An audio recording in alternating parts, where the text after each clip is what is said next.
Let me ask you a question. Would you willingly put your local or state economy into a $500 million, $1 billion, or $2 billion deficit on the slim chance that you may or may not get a few hundred people sick? Because this is what's happening in college football. Athletic directors in the SEC are discussing whether or not they should play football, have a conference-only schedule, or just reschedule football altogether. Now, people have simplified that argument into health versus money. Which is more important to you? It's all about money. Jamie Pollard, who is the athletic director at Iowa State, came out and said this: "Some people have incorrectly framed the issue as safety versus revenue generation. The simple fact is that reality lies somewhere in the middle." Now, I believe him when he says that, because despite what social media will have you think, not everything is all black and white. There's a lot of shade of gray.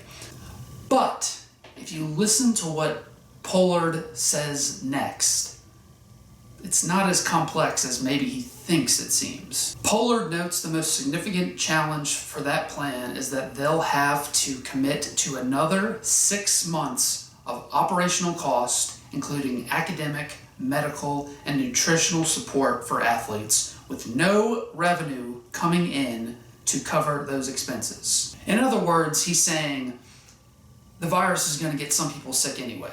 It's going to cost money to treat these people, but if you don't play football, then you might not have enough money to test and treat these people in the first place.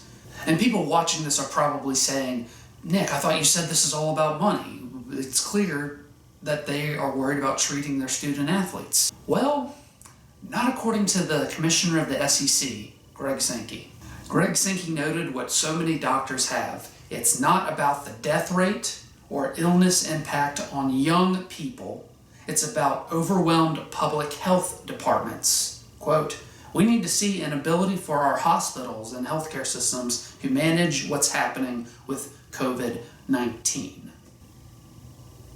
So what is there to discuss about playing football then? I've said this before and I'll say it again. If you are qualified to play college athletics at 18 to 23 years old, you shouldn't be worried about coronavirus. And I said the issue at hand is complex, but the motivation behind the decision makers, it ain't.